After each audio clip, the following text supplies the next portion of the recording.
I call this hearing of the Federal Spending Oversight Subcommittee to order. 2 weeks ago today, the federal government reached its credit limit. As a nation, we owe almost $20 trillion, about $60,000 for each American alive now, including children.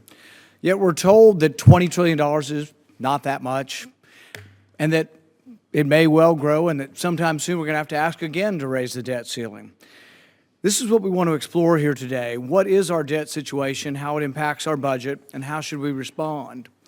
Some argue that raising the debt should just be automatic. We really shouldn't debate about it, that any debate or amendments would suggest the possibility of default and that that would be dangerous. I don't want to default, but I also think it's wrong for Congress to approve more borrowing without necessary reforms and without making this a point to try to find a chance to fix some of the situation we have. I think it's a mistake also, though, to scare the markets and to talk of default and say default will occur if we don't have this vote immediately. If you look at our monthly average cash flow, the federal government is able to actually pay its interest on the debt, salaries for our troops, Social Security, and really much more, even if we didn't raise the debt ceiling.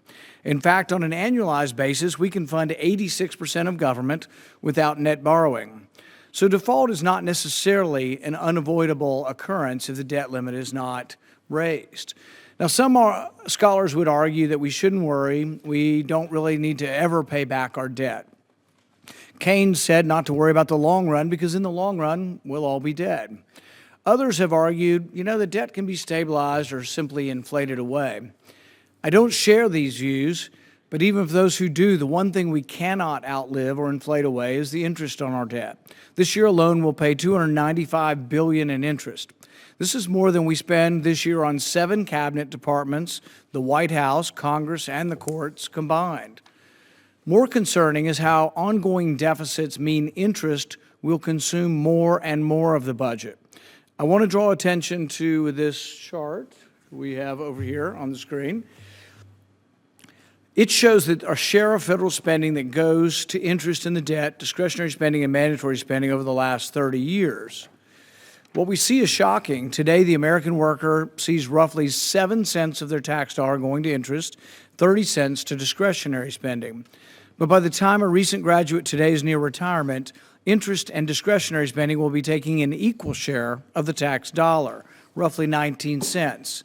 So under the current course, interest will progressively squeeze out discretionary spending. So what do we get for interest? Really nothing. Not 1 hour of work, not one sticky note. Now, we always hear that spending today is an investment and that cutting anything would be too devastating. We hear this really from both sides, both the right and the left. This is not a Republican-Democrat problem. This is a both parties problem. We hear right and left, we're always told, we'll be fiscally responsible tomorrow. But tomorrow never comes. We simply cannot continue to rack up the debt at the rate we are. So just 2 months ago, I proposed a budget that would balance in 5 years without touching Social Security and without an actual spending cut. Simply by freezing spending over 5 years, we would balance the budget. Yet only 14 senators had the courage to vote for such a budget. So this brings me to my last point. Doing the right thing is hard and often not politically expedient. Congress rarely makes simple, unpleasant choices, which means we end up facing difficult and unavoidable catastrophic problems. We only act when circumstances force us to. This is why the debt limit is important. It's our internal credit limit, not that of our creditors. It's an opportunity to reassess our spending and ask, how do we get here and how do we get out of this mess?